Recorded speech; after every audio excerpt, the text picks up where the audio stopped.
Well. Here we are again. This is Atilla Yeşilada presenting yet another show for Real Turkey channel. And today we're going to talk Turkish politics, a subject we haven't touched for a while because it's stinking to high heaven. And if you touch it, you get dirtied by it. We have a guest today who is an expert on Turkish politics and international relations. He is Dr. Burak Bilgehan Özpek, currently a lecturer at Istanbul's prestigious private TOB University, and his specialties are political science and international relations. Welcome, Dr. Özpek. Thank you very much. It's my pleasure to host you. There are questions which I really don't want to answer or can't answer. We're going to start with a very topical subject, which a lot of our audience wants to know the answer to. What happened to this $128 billion of FX reserves? Or what's the controversy surrounding this? If you want to, you can also touch about the political aspect of it, because the opposition seems to be making some mileage out of it. Mm-hmm.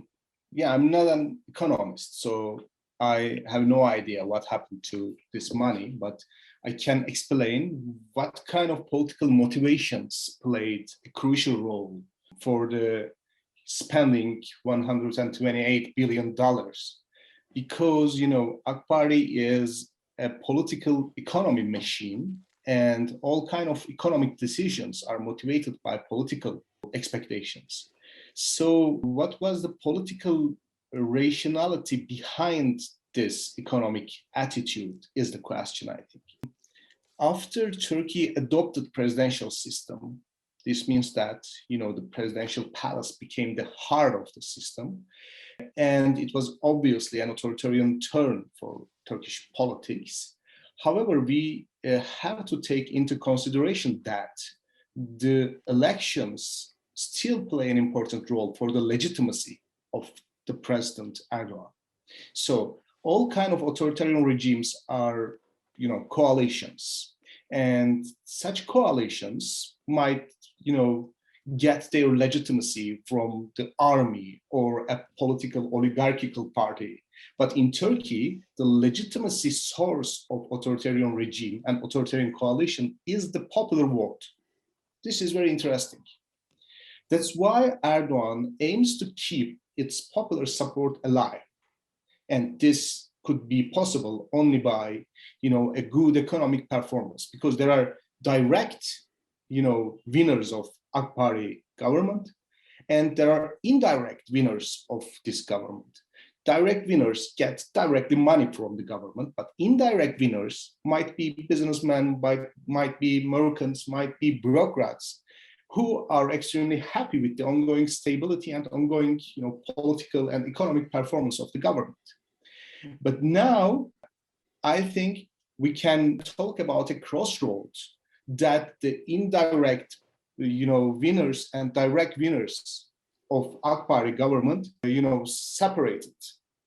Because Erdogan has a very genius, formulation about interest rates and, the currency. He wants people to get indirect benefits of this government. For this to happen, interest rates should be low. And he is extremely pleasant to see that people can sell their houses, can buy new houses, can sell their cars, can buy new cars. And this is something good. And this could keep the support for AK Party alive. But on the other hand, President Erdogan does not, want to see a currency which could, frustrate ordinary people in Turkey. Because currency weakness, he doesn't like currency weakness. Yeah, because under authoritarian regimes, there are not so much indicator for ordinary, regular people to understand the policy failures of the government. Media is heavily under control of government. In Turkey, I can argue that the currency rates are the only indicators that show that government's policy failures. No, I completely agree with you. I am an economist and I completely agree with you. Unfortunately, this is the case. Inflation rate is not important. Unemployment rate is not important, but currency rates, somehow shape the public opinion about the economic performance of the government. So President Erdogan wants to keep the currency rates under his control. I think $128 billion,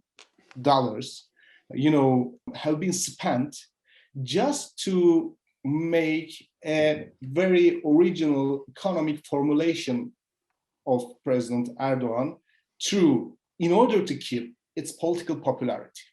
So on the one hand, people are selling, buying, people are happy. On the other hand, people are feeling safe because the currency rates are under the control of the government. So he kept the interest rates artificially low. Yeah. The central bank didn't have to raise interest rates, and people were happy while the game lasted. Do you agree that by bringing this issue up, the opposition made some inroads into AKP's support base, that this was, never mind what truly happened to the reserves, but from a political strategy basis, perspective, the opposition gained this battle, and it is still ongoing? I think it was a very successful campaign because, AK Party is the master of creating polarization in the society based on identity politics. So economic issues are concrete and real issues that could affect the daily lives of people living in Turkey. So keeping the argument on the basis of economics could be a bridge for opposition parties to reach AK Party voters. That's why this money is so important. That's why this policy is so important for the opposition parties.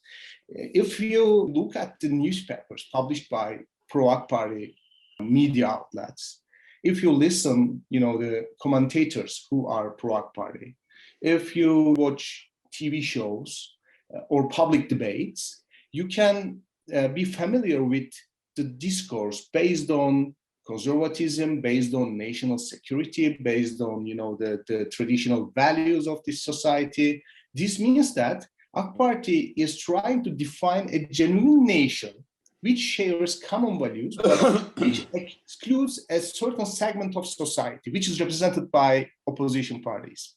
But now the economic issues are extremely scrutinized by the opposition parties in order to attract the conservative voters. This is something. This is actually, this is an outstanding point.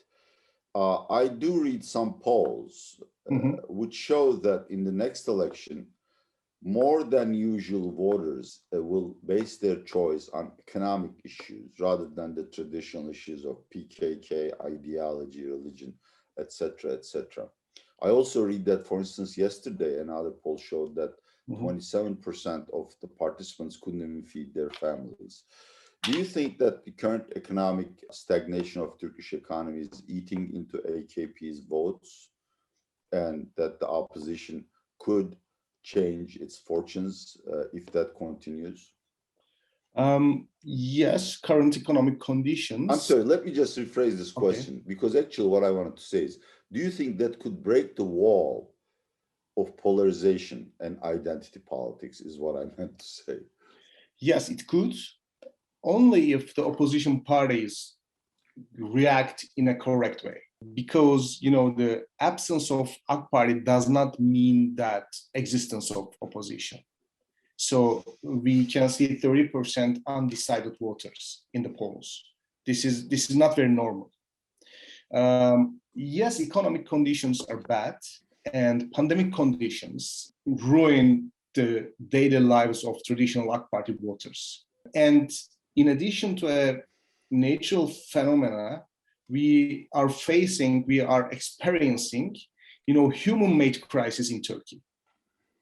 So human-made crises are produced by the complicated or complex decision-making mechanism of AK Party government. And people started to understand this.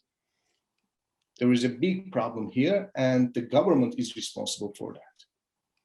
That's also very important. And again, just listening to you, the questions pop up.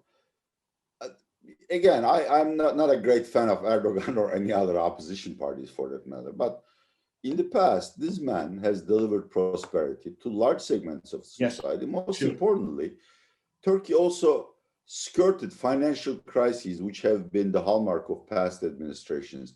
But lately, he seems to be slipping quite a bit. For instance, this decision to lock down the entire economy came so late. Keeping Berat Albayrak or firing Naci Ağbal, Ruhsar Pekcan, the trade minister who is accused of influence peddling.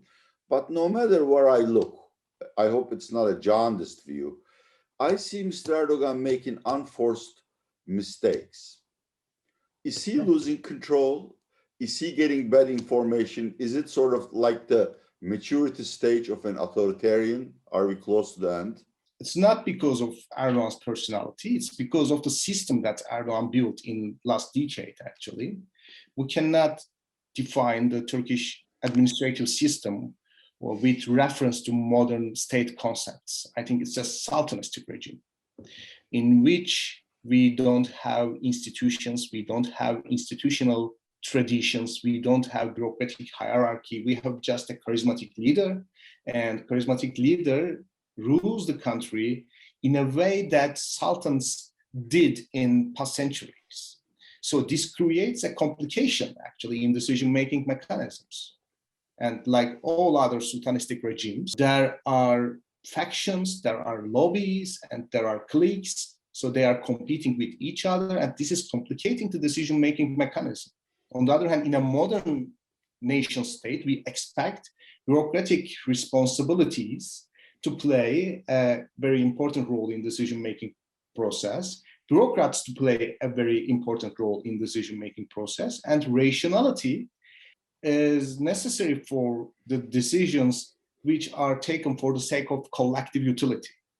Now, we face some decisions which cannot be explained by any rationality. It is taken just because one of the lobbies competing for power inside presidential palace achieved President Erdogan to implement it. That's another, again, do you think that such a style of governance, given the world that surrounds us, the ecosystem and the disease, can last until 2023? Or would Mr. Erdogan and his ally, Mr. Bahçeli, capitulate and call early elections at some point? I think early elections will be discussed in domestic politics more frequently in the following weeks, because I think it's not a fantasy, it's not a political, calculation. It's a must for Turkey because the ongoing government showed the, vast majority of Turkish society that it's not able to, rule the economy, it's not able to organize the society, it's not able to organize the state bureaucracy. So the early elections is a must for Turkish politics. I think, and I recommend opposition parties to speculate more about early elections, because this could be last chance for Turkey, because we have 2 years for the next elections, and I cannot imagine what kind of surprises we will face in next 2 years that this government will implement. So I think government will resist, but the pressure over government exerted by the opposition parties will force government to take a decision to make a snap election.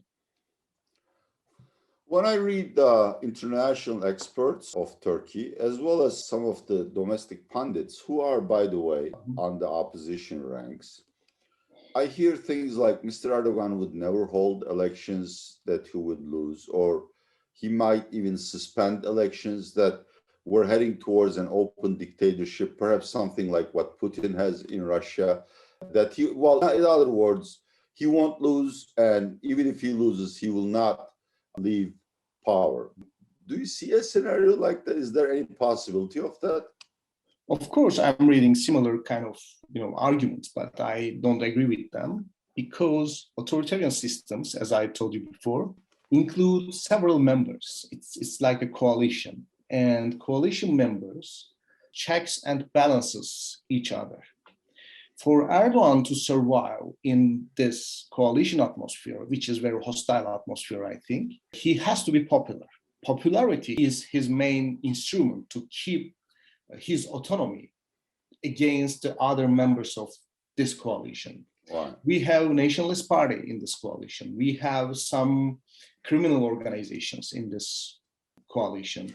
Yes. Yeah, we do. Yes. we do have. We have religious, cults in this coalition.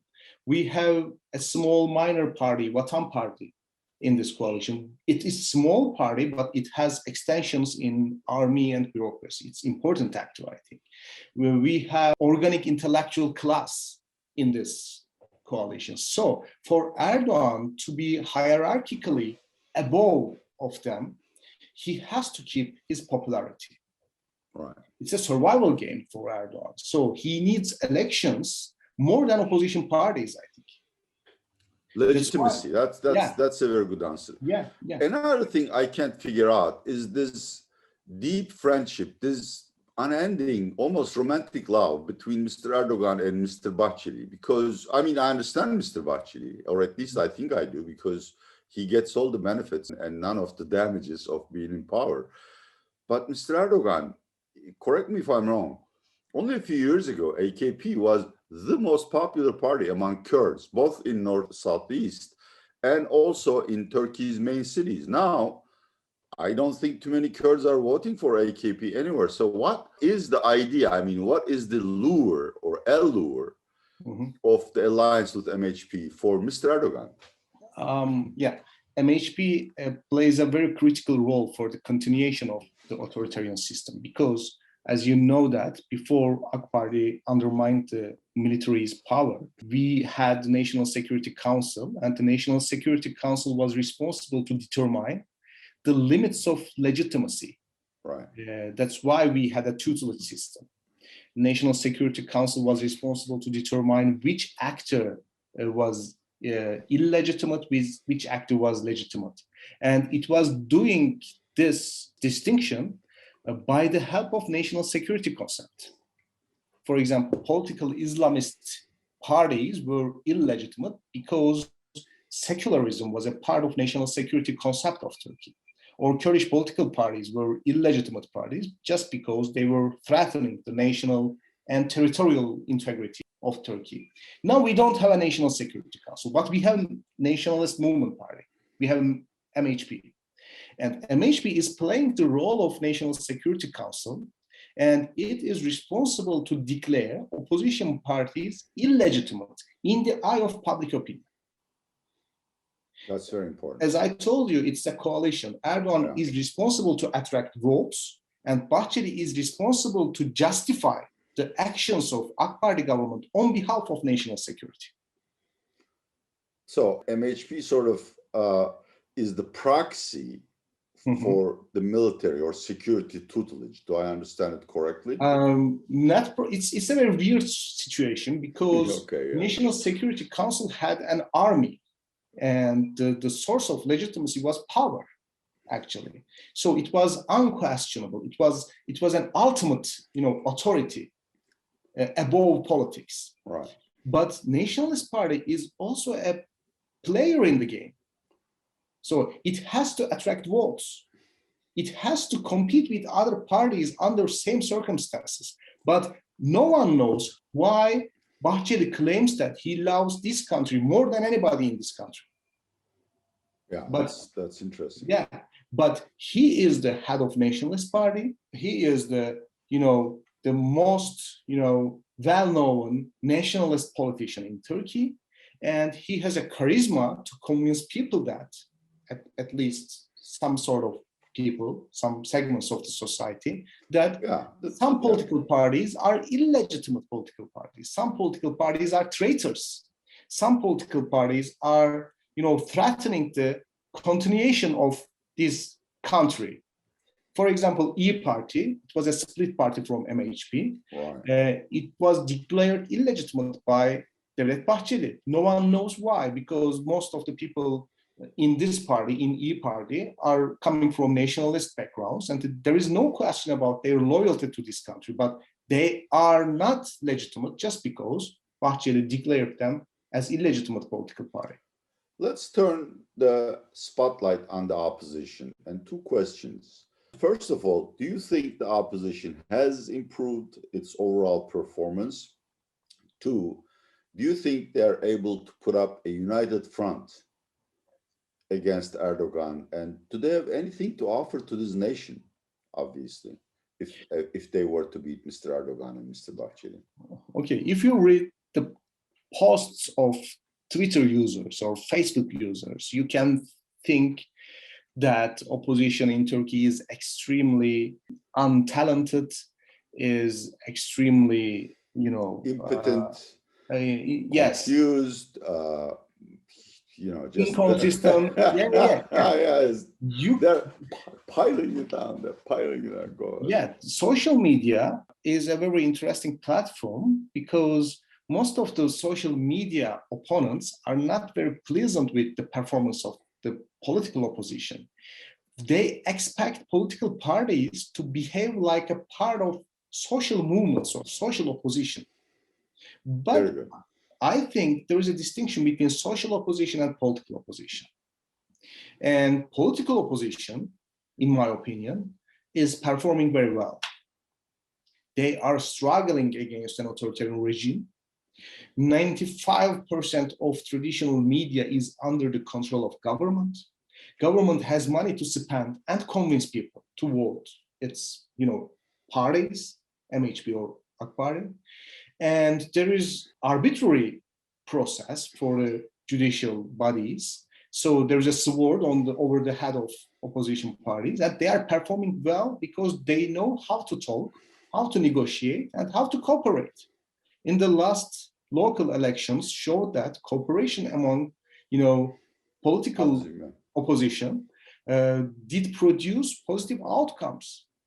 Istanbul municipality was extremely vital for the continuation of Akbari's political economy machine, and opposition candidate won this municipality.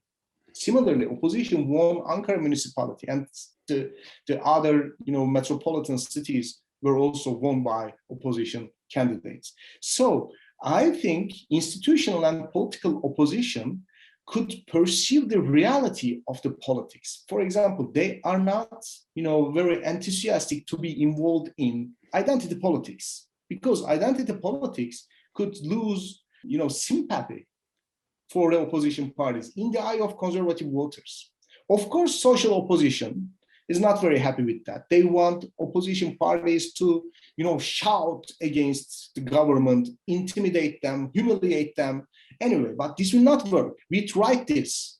In 2018, Muharrem İnce was a very charismatic, spokesperson for the opposition, and he received the vote that the previous uncharismatic leader received in 2014 elections. So this strategy is not working.